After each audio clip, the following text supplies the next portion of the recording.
In this video, we'll be changing the motor oil here on this 2012 Toyota Prius C. Stay tuned.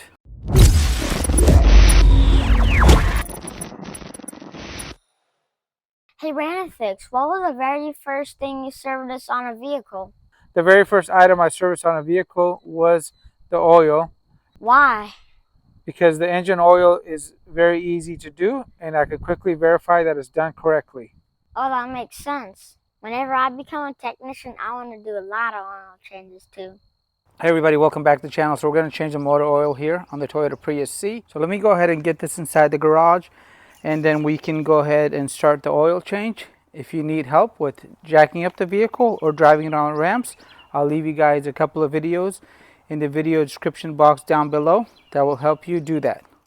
And for staying tuned till the end of the video, I'll show you how to reset this maintenance required light after you change your oil.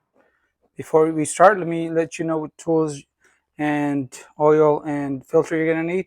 So you're going to need about 3.9 quarts of 0W20 full synthetic, the oil filter, and then we got the oil filter wrench. And you could possibly use a wrench like this as well. Mine happens to be a little bit smaller, so I'm going to have to go with this setup. You need a 14mm socket to remove the drain plug, some gloves, a catch pan, and I like to use one of these drain plug removers here so I don't burn my hands. I have the vehicle lifted up in the air, and I have some jack stands. I'll leave you guys videos on how to jack up your vehicle. And I have a creeper. Here's my creeper. It turns into a bench, and this is what I use. And let's go ahead and get this started. So we are going to get access to underneath the vehicle, and I'll show you what to do. I'm underneath the vehicle. That is going to be my oil filter right there. And there's going to be the oil drain pan, and there's the drain plug right there. I have my catch pan underneath, some gloves on, and safety goggles. One thing before we start, on your vehicle, you will have a plastic piece that you have to remove, just like this. It'll be held on by 10mm bolts, and you're trying to get access to this oil pan down here, and the oil filter will be underneath another panel, which will be circular, and there are 10mm bolts that go ahead and hold this in place. Go ahead and loosen up the drain plug here, and be careful, this oil will burn you. Make sure that the oil is dripping in the oil pan and you're not making a big mess. Make any adjustments and pull. Now you want to go ahead and let that drain, and if it's possible, go ahead and realign the drain pan underneath so you can get access to the oil filter, as I'm going to get this off next. There's my drain plug with the washer. Just so I don't make a big mess, I'm going to go ahead and put the drain plug back in after the oil has drained out. And there's just a few drips that are still coming out. Put that in. Just go ahead and hand tighten it. And you want to scoot your oil catch pan closer to the oil filter now. Now I'm going to break the oil filter loose. And with the oil filter loose and my oil catch pan underneath it, I'm going to go ahead and remove it now. And just take your time, guys. Do not burn your hand, as it really hurts. Once the stream slows down, go ahead and work it all the way back, just using your hand. Dump into your oil catch pan. And if I'm doing this at home, I'll go ahead and loosen this back up again and let both of these drain. The longer you let these drain, the happier you're going to be. While the oil is draining from the oil filter and the drain plug, I'm going to go ahead and prep my oil filter and use some clean oil and just work it around the gasket here so you can get a nice fit. And you want to tighten up the oil drain plug to 28 foot-pounds and get yourself a new gasket. So I've let this drain for quite a while from the oil filter and the drain plug, and once in a while you'll still see a drip. I got my oil filter all prepped up, and I'm going to go ahead and just twist it into place. You only hand tighten this oil filter, and you want to get it nice and snug, but do not overdo it, and do not use any tools. To put the oil filter back in, go ahead and use a paper towel and clean up around the oil filter housing. Get it nice and spotless. Make sure your filter is going to be all prepped and that you got some oil on the seals, and hand twist this into place. And you want to get it nice and snug. Remember, no tools are needed to tighten this. Just use your own strength. If you're ever hand tightening an oil filter like this, and right towards the end before it gets tight, it gets loose again, make sure that you understand that in that situation, most likely that the seal busted out of the rim and that you need to reinspect the oil filter.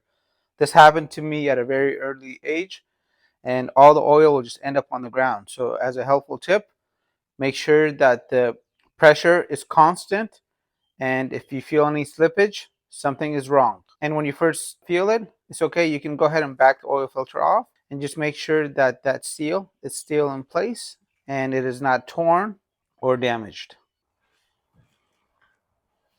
For the drain plug, do the same exact thing. Go ahead and clean up around the area.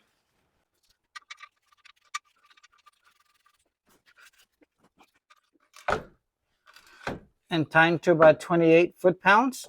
If you have a torque wrench, go ahead and use it. I like using these 1/4-inch ratchets, and I'll leave you guys links to anything that I use in this video to help you out. My number one tip is get yourself a nice oil catch pan, not one of those little tiny dinky ones, as you do not want to make a huge mess and then spend all day long cleaning it.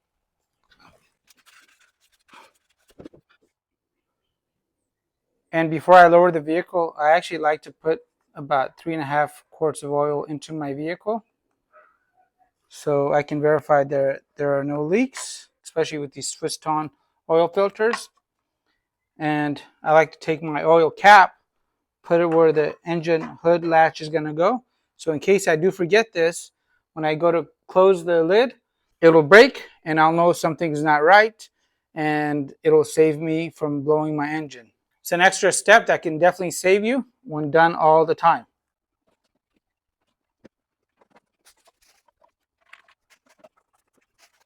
So I got about 1.5 quarts left in the container and 3.5 quarts in the car. So I'm going to go ahead and give it a quick start and just verify that nothing is leaking.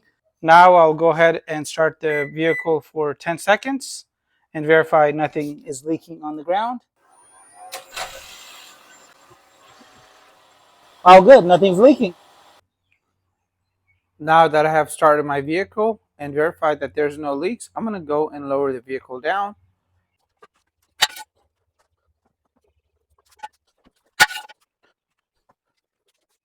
After you've lowered the vehicle to the ground, add about 3.5 quarts of oil. And I like to use AmazOil.com to get this relevant capacity information. And then I will start the vehicle for 10 seconds, let it run.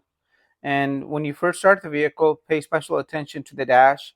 Make sure that there's no oil lamps that are either red or yellow for more than a few seconds.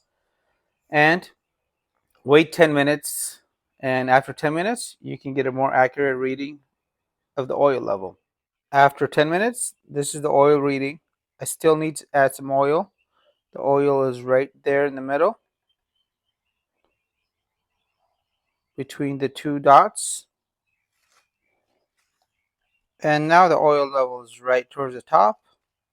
And I'm going to add a tiny bit more. I'm going to show you how to reset the maintenance required light on your Prius. And you need to do this after you change the oil. And you're going to be using the trip button here. So hit the trip button until you see odometer. And keep it on this display now. Power off the vehicle. And before you power off the vehicle, you need to go ahead and hold on to the trip button and power it off. Wait for the screen to turn black.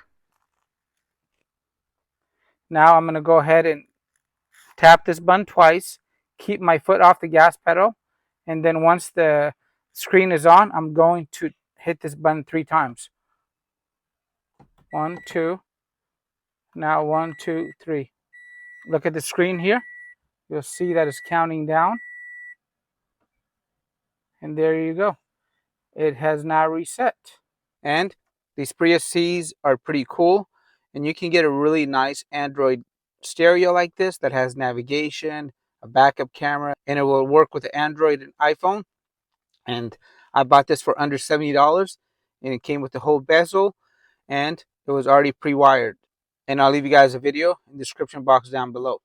I hope you enjoyed the video, and if you guys want to make your next oil change a little easier, I'll leave you guys a link down below where you can go ahead and suck the oil out of the dipstick, and it only takes a few minutes and it's super clean. And if there's anything that I did not mention in this video, please let me know what it was so I can incorporate it into another video. I will leave you guys links for any of the products and materials that I use. Make it a great day. Thank you again.